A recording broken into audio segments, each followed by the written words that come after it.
नमस्कार दोस्तों, उषा की आवाज चैनल में आप सभी का स्वागत है। हमारी आज की कहानी है समय का चक्र।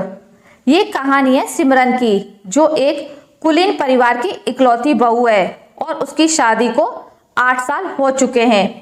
एक बेटे की माँ है, पर आज भी वो एक नवविवाहिता की भांति हर दिन अपने को साबित करने और अपना अस्तित्व तलाशने में जुटी रहती है। सिमरन के पतिदेव मानव, जो अपनी पत्नी से प्रेम तो करते हैं, पर अपनी मां के सामने भीगी बिल्ली बने रहते हैं। सिमरन की सास का नाम है सुभद्रा। हालांकि स्वभाव और व्यक्तित्व नाम के एकदम विपरीत। सुभद्रा जी के साथ सत्येंद्र जी के विवाह को 35 वर्ष हो चुके हैं और तब से वो एक छत्र राज्य कर रही हैं। परिवार में एक सदस्य और है, जिसका नाम है शिप्रा, जो सुभद्रा जी को अपनी जान से भी ज्यादा प्रिय है और ये उनकी बेटी है, जो मानव से 2 साल ही छोटी है। पर जिम्मेदारियों से बचने के लिए 7 साल से शादी टालती आ रही है। अब अगर सिमरन की जिंदगी की झलक देखनी हो तो यूं समझें कि सुबह उठकर नाश्ता बनाने से लेकर दोपहर का खाना तैयार करने के बीच में बच्चों को खिलाने पिलाने और नहलाने से लेकर और भी कई छुटपुट काम निकल ही आते थे और उसकी मदद के लिए कोई भी नहीं। सुभद्रा जी अपनी तौहीन समझती थी बहू का हाथ बटाने में, और अपनी बेटी को उन्होंने कुछ भी नहीं सिखाया था। कभी कभी तो भीषण गर्मी में किचन में अकेले काम करते हुए सिमरन को चक्कर आने लगते थे, पर सुभद्रा जी को तरस नहीं आता था कि जरा सा हाथ लगवा लें या फिर शिप्रा से बोल दें कुछ मदद करने को। जब वो सबको खिला पिलाकर किचन समेटकर खाली होती थी और कमरे में पहुंचकर बेटे को सुला ही पाती थी, तब तक शिप्रा आ जाती थी बुलाने। भाभी, हम लोगों को खाना खाए हुए तो बहुत देर हो गई, अब फिर से भूख लग रही है, कुछ दे दो खाने को। ये सुनकर सिमरन झल्ला जाती थी, पर क्या कर सकती थी। मन मसोच कर रह जाती कि आखिर यहाँ उसका है ही कौन जो उसके मन की बात को समझता, कि कभी कभी उसका भी मन होता है कि वो कुछ ना करे, कभी उसको भी कुछ बना बनाया खाने को मिल जाए। पर शादी के बाद ऐसा कभी हुआ होगा, सिवाय उसके जब वो बीमारी की वजह से बिस्तर पर ना लेट गई हो। और अगर सिमरन की बीमारी में कभी शिप्रा किचन में कुछ बनाने चली जाए तो पीछे से सुभद्रा जी तुरंत पहुंच जाती थी, ये कहते हुए कि बहुत गर्मी है, तुम अकेले परेशान हो जाओगी।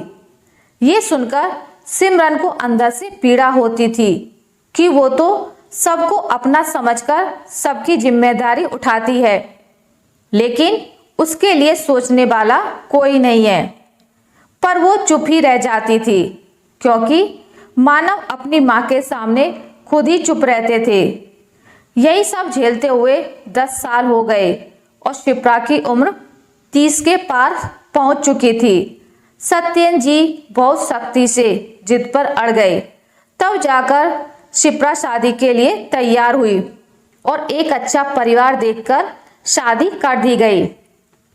शिप्रा को मायके में दिन भर आराम करने की आदत थी, सब कुछ बना बनाया मिल जाता था। अब ससुराल में एक एक दिन काटना उसके लिए मुश्किल था।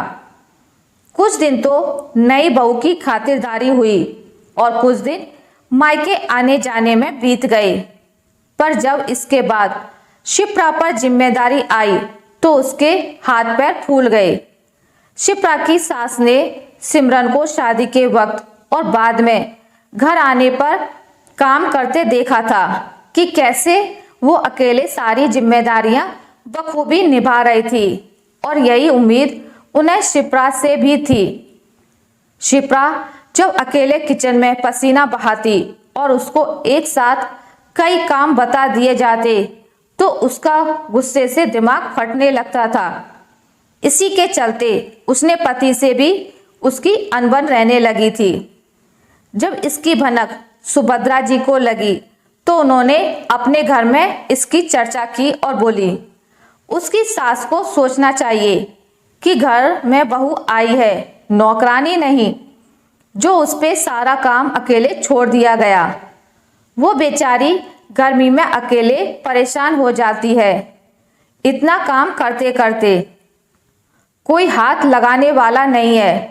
ये बात सुनकर सिमरन की आंखों से आंसू लुढ़क गए और उसके कानों में अचानक मानव की आवाज आई, जो अपनी माँ से कह रहे थे, माँ, विचारों में इतना विरोधाभास अच्छा नहीं होता।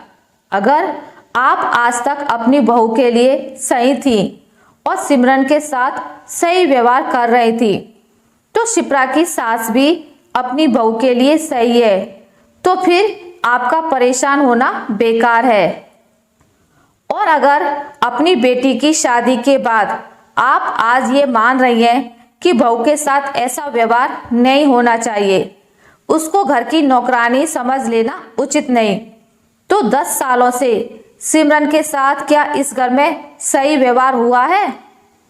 उस समय आपके दिल में ये बात क्यों नहीं आई, जब सिमरन अकेले सबके लिए गर्मी, सर्दी, बरसात हर मौसम में अकेले जूझती रही? शिप्रा की शादी को तो अभी 6 महीने ही हुए हैं और अभी 1 महीने ही गर्मी में अकेले काम किया है उसने।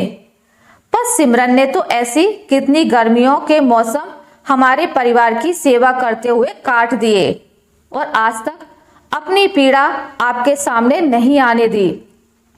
इसको क्या कहेंगी आप? बहू और बेटी में जो लोग इतना फर्क करते हैं, उनके सामने उनका किया लौटकर आता है, क्योंकि आपके घर की बहू किसी की तो बेटी है ना। मानव की बात सुनकर सुभद्रा जी निरुत्तर रह गईं। उनके मानस पटल पर बीते सालों के चलचित्र घूमने लगे और वो सिमरन के सामने खुद को अपराधी मानकर ये सोचने लगी कि मेरा किया हुआ मेरी बेटी के सामने लौटकर आ गया, अब इसका प्रायश्चित भी मुझको ही करना होगा। अब सब अच्छा अच्छा ही करूंगी, जिससे अच्छा ही लौटकर आए। आशा करती हूँ आपको मेरी आज की कहानी अच्छी लगी होगी। अगर आपको मेरी कहानी अच्छी लगी है तो इसे लाइक करें, ज़्यादा से ज़्यादा शेयर करें, और अगर आप मेरे चैनल पर नए हैं तो इसे सब्सक्राइब करना ना भूलें। मिलते हैं एक नई कहानी के साथ, तब तक के लिए नमस्कार।